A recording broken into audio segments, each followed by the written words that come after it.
Présenter ce soir le rapport de la ville en matière de développement durable, rapport qui, rappelons-le, est une obligation légale pour les villes de plus de 50 000 habitants. La dernière, vous vous en souvenez peut-être, j'étais intervenu pour dénoncer l'inaction de la municipalité dans ce domaine. Cette année, je dois le reconnaître, le dossier est plus gros et il est vrai qu'il contient quelques avancées. Une évaluation du bilan d'émissions de gaz à effet de serre, un appel à projet en agriculture urbaine, un travail de sensibilisation dans les écoles, ainsi que 2 initiatives pour la mobilité, le dispositif d'autopartage et un projet d'ouverture de consignes de vélo à la gare des Ivris.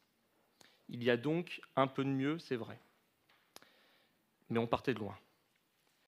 Votre rapport 2021 contient également beaucoup d'engagements, beaucoup de promesses, mais à mon sens, pas beaucoup d'actions.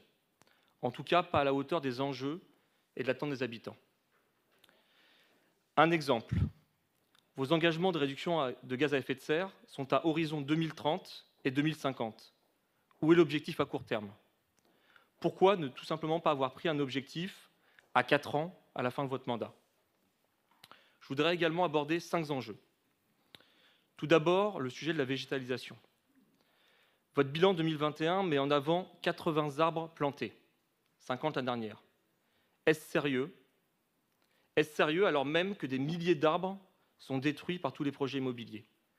Que pèsent ces 80 arbres face, par exemple, à votre futur projet de Louis Lumière, où 500 logements remplaceront un petit bois d'1 millier d'arbres? Et d'ailleurs, on peut se demander que deviendront ces milliers d'oiseaux, ces insectes, ces petits mammifères qui vivent dans ce bois.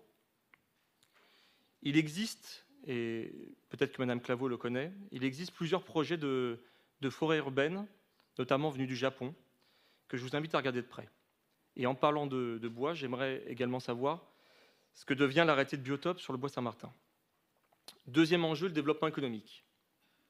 Dans ce rapport, on ne voit pas votre vision, on ne voit pas votre stratégie sur les activités économiques à implanter pour favoriser la création d'emplois dans l'économie circulaire, dans le recyclage ou dans le domaine de l'ESS.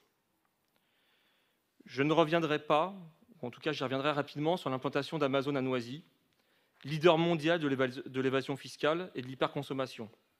Bilan en termes d'emploi, très très peu, 4 fois moins en tout cas d'emplois que si une autre entreprise s'était installée sur une surface équivalente, et un bilan désastreux en termes de circulation. Des camionnettes ont envahi les routes et les trottoirs de Noisy.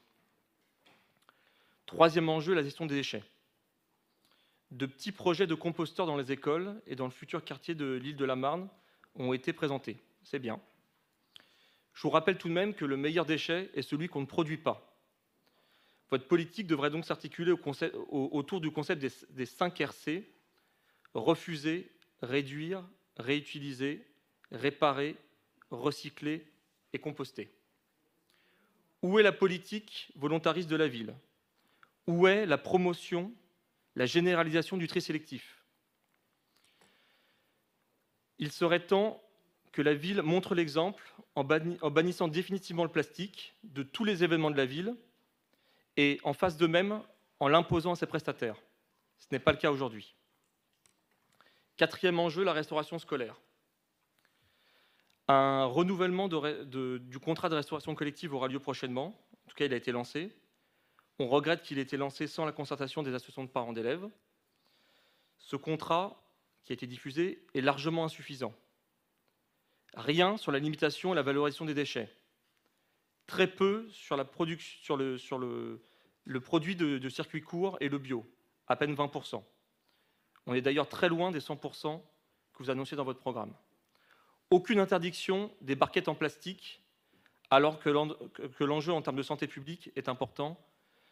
Vous connaissez le sujet des perturbateurs endocriniens. Et pas d'action pour limiter le gaspillage alimentaire. Cinquième enjeu, la mobilité. On ne reviendra pas sur le scandale des pistes cyclables, installées à la va-vite sans concertation et retirées sans aucune concertation, pour un coût de 400 000 €, je le rappelle.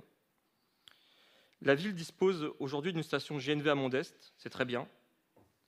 Mais à quand un renouvellement de la flotte de véhicules, notamment des services techniques, qui actuellement, vous le mettez dans votre rapport, roulent principalement à l'essence et au gazole?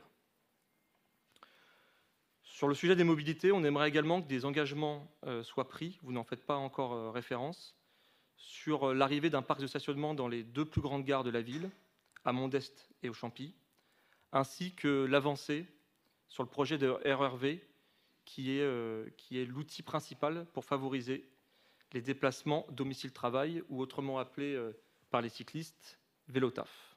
Je vous remercie pour vos réponses.